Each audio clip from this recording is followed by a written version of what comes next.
మీరు ఇచ్చినటువంటి హామీలు ఎందుకు నిలబెట్టుకోవట్లేదు అని అంటే ఏదో ఒక సబ్జెక్ట్ తీసుకొస్తారు. మెడికల్ కాలేజీలు ప్రైవేటీకరణ ఎందుకు చేస్తున్నారంటే ఏదో ఒక సబ్జెక్ట్ చెప్తారు. మన చిన్నప్పుడు విన్నటువంటి ఆవు కథలాగా ఏదన్నా అడిగితే తల్లి, ఏదన్నా అడిగితే చెల్లి, ఏదన్నా అడిగితే గొడ్డలి, ఏదన్నా అడిగితే లడ్డు, ఏంటమ్మా మేకప్ అంటే గుడ్డు. మీకు నచ్చినటువంటి మాటలు. అంటే మీకు ఏ సబ్జెక్ట్ వచ్చినా రాష్ట్రంలో ప్రభుత్వానికి వ్యతిరేకంగా ప్రభుత్వం చేసేటువంటి ప్రతి ప్రభుత్వ వ్యతిరేక కార్యక్రమాన్ని ప్రశ్నించినటువంటి ప్రతి సందర్భంలో తల్లి, చెల్లి, గొడ్డలి, లడ్డు, గుడ్డు. ఇదే ఈ ప్రభుత్వం గడిచినటువంటి 2.5 సంవత్సరాలుగా చేస్తున్నటువంటి కార్యక్రమం. ఇవన్నీ చెల్లవు. చంద్రబాబు నాయుడు గారు, మీరు మీ కొడుకు ఈ రాష్ట్రంలో చేస్తున్నటువంటి అన్యాయాలు, అక్రమాలు, అవినీతి ప్రతి దాన్ని నిలదీస్తాం, ప్రతిపక్షంగా పోరాడతాం,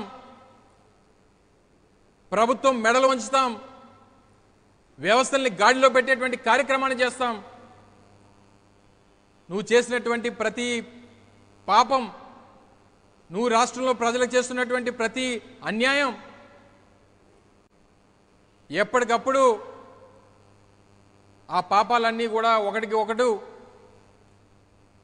అన్నీ కూడా పెరిగిపోతూ ఉన్నాయి.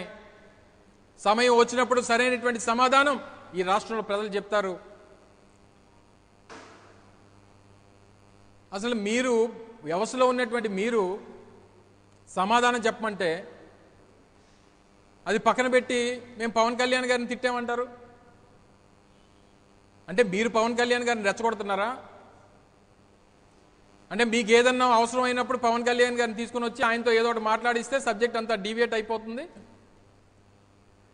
అసలు ఈ సాయి కృష్ణ కేసు విషయంలో అసలు వైఎస్ఆర్ కాంగ్రెస్ పార్టీ ప్రభుత్వాన్ని, పోలీస్ వ్యవస్థని, ప్రభుత్వ పెద్దల్ని ప్రశ్నిస్తే అందులో భాగస్వాములైనటువంటి అందరూ అది కలెక్టివ్ రెస్పాన్సిబిలిటీ.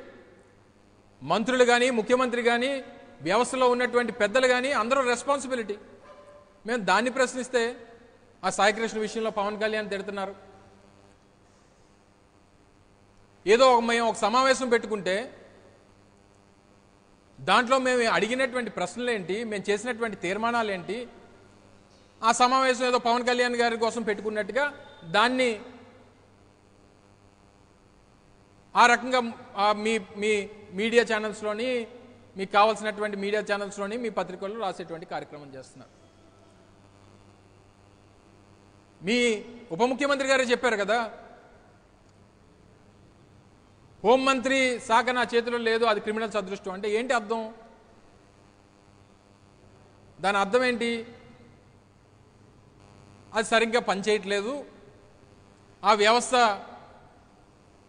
పనిచేయట్లేదు అనేటువంటిది మీ ప్రభుత్వంలో ఉన్నటువంటి మీ ఉప ముఖ్యమంత్రి గారు చెప్తే,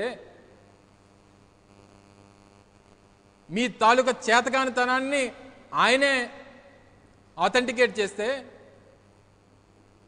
దానికి సమాధానం చెప్పాల్సింది పోయి మీరు మా మీద పడడం ఏంటి?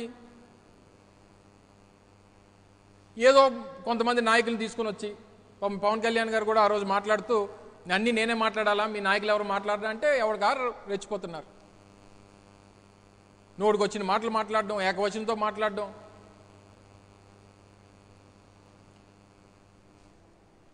సో ఈ సబ్జెక్ట్ని డీవియేట్ చేసేటువంటి కార్యక్రమం,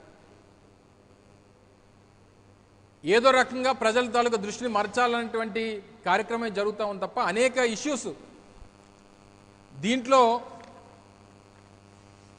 రిమాండ్ రిపోర్ట్ గురించి కానీ కొన్ని ప్రశ్నలు కూడా నిన్న సిట్ రిపోర్ట్ అయిన తర్వాత సబ్జెక్ట్లో వచ్చినటువంటి డిస్కషన్స్, అసలు కెమెరాలు ఏమైపోయినాయి, 2 సంవత్సరాలు అయింది, 70,000 కెమెరాలు పెట్టాం రాష్ట్రంలో, పోలీస్ డిపార్ట్మెంట్ 70,000 కెమెరాలు ఇన్స్టాల్ చేశారు. తీరా సీసీటీవీ ఫుటేజ్ తీయమంటే మే 1వ తారీఖు నుంచి జూన్ 1వ తారీఖు వరకు సీసీటీవీ ఫుటేజ్ లేదట కృష్ణలంక పోలీస్ స్టేషన్లో.